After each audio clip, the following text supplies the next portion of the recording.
बिस्मिल्लाहिर्रहमानिर्रहीम। अस्सलाम वालेकुम नाज़रीन, कैसे हैं आप लोग? ठीक हैं नाज़रीन। आज जो मैं आपके सामने नुस्खा बयान करने वाला हूँ वो खूनी और बादी बवासीर दोनों के लिए है।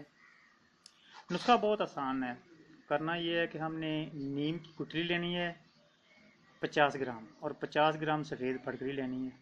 फटकरी को किसी बर्तन में या तवे वगैरह पे फुला कर लेना है। तो नीम के जो नीम होती है, नीम का दरख्त, इसके साथ छोटे छोटे वो बेर से होते हैं, उनके अंदर वो होती है गिरी। अब फुला करके फटकरी दोनों को मिक्स कर लेना है, और 2 ग्राम सुबह पानी के साथ और 2 ग्राम शाम को पानी के साथ लेना है। ये इस टाइप की बनेगी।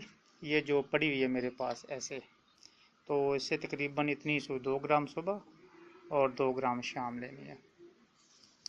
तो नाज़रीन, ये जो नुस्खे होते हैं ना, ये हमारे एक्सपीरियंस के मुताबिक होते हैं। ऐसे नहीं होते कि यहाँ से उठाए वहाँ से उठाए और कर लिया। ये बहुत ही बड़े अरसे से हम इस्तेमाल कर रहे हैं, और इसका रिज़ल्ट जो है ना वो 100% है।